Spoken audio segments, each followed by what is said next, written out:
You know, we all feel it. AI is changing, well, everything. But this isn't just about the latest, shiniest tool. We're going to go deeper and look at the actual blueprint of how we work. Based on the book Artificial Agency, we're going to break down this huge, fundamental shift that's happening in our companies, a whole new way to coordinate, to create, and really to find our place in the future. To really get this massive shift, let's start with just one person, Maya. She's a product manager in a world where AI is feeding her all the answers. Her team's output? It's through the roof. But it's coming at this huge personal cost. You know, this one sentence right here, it just perfectly captures the human side of this whole tech wave. And it grounds everything we're about to talk about in a feeling that, honestly, many of us might start to recognize. So, what was really going on with Maya? To understand that feeling of disappearing, we've got to look at the system she was in. Because our traditional way of organizing work, the very foundation of the modern company, well, it's starting to crack under the pressure of AI. The book calls this the compiled organization. And think about it. It makes perfect sense. Your job description, the org chart, all those approval chains. It's all like pre-written code. You're compiled into a specific role with a fixed set of instructions. And that system was designed for a world where the main bottleneck was just creating stuff. But that's just not our world anymore. Because AI hasn't just made us faster, it's created what the book calls an impossible load. See, AI has completely flipped the bottleneck. It's not about creation anymore, it's about verification and judgment. A marketing team that used to write maybe 10 articles a week can now generate 500. And that creates a 50-fold increase in the sheer volume of decisions, approvals, and reviews that have to happen. The old compiled system, it just can't handle that kind of load. And this is what that collapse actually feels like in our daily lives. You get more and more meetings because the official channels are totally clogged. You get decision paralysis because there are just too many AI-generated options to sort through. You get these shadow hierarchies where we have to rely on informal networks just to get anything done.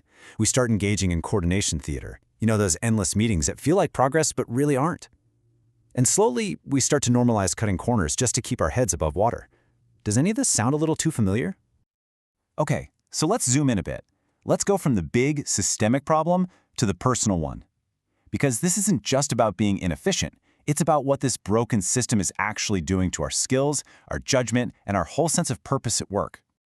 This brings us to a really crucial idea, Bainbridge's irony. Way back in 1983, Lisanne Bainbridge noticed this in aviation. Autopilots made flying safer, right up until the moment they failed.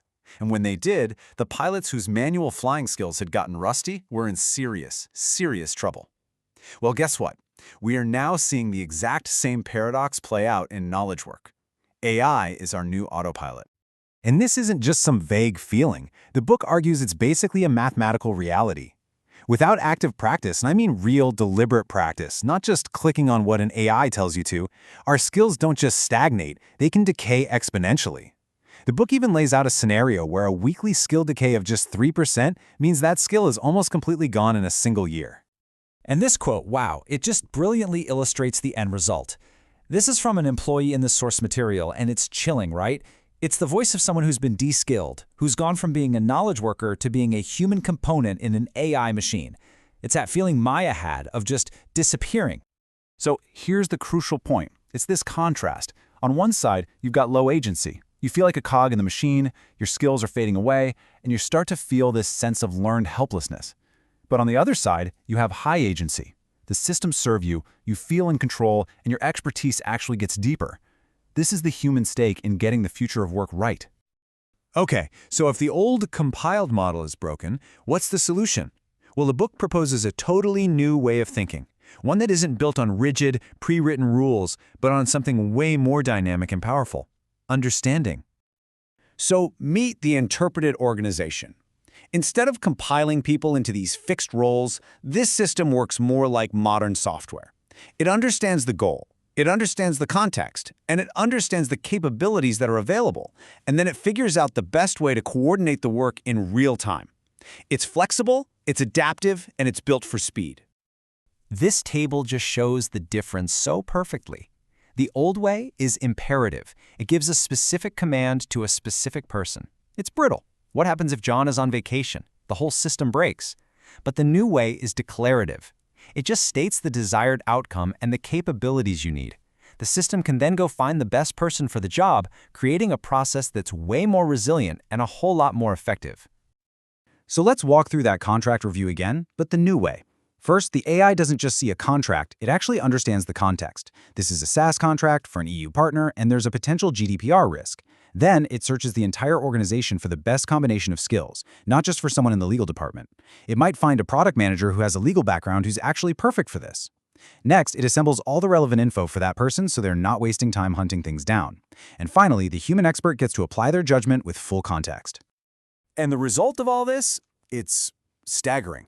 What took 6 weeks in the old compiled organization, stuck in email chains, waiting for approvals, now takes just 4 hours in the interpreted model.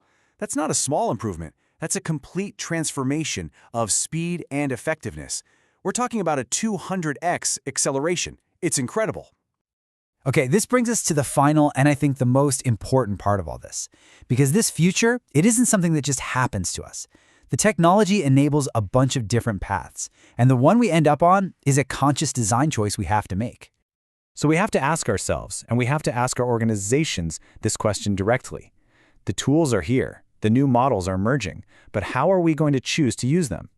And these are the two paths right in front of us. Path A is all about enhancing human judgment. Here, AI acts like a partner, a co-pilot that gives us context and options so that we can make better, faster decisions. Our skills grow and our work becomes more meaningful. Path B, though, is about replacing us. AI makes the recommendation and we just rubber stamp it. Our skills atrophy and work becomes meaningless. We basically go from being the pilots to being the passengers. And that's why we have to end on this note of urgency. The book argues that the window to make this choice is closing, and fast. Waiting and seeing how things shake out is a decision in itself, and it's a decision to let the future happen to you rather than designing the one you actually want. So the choice is between building organizations that empower humans or ones that simply optimize them away. What will we choose to build?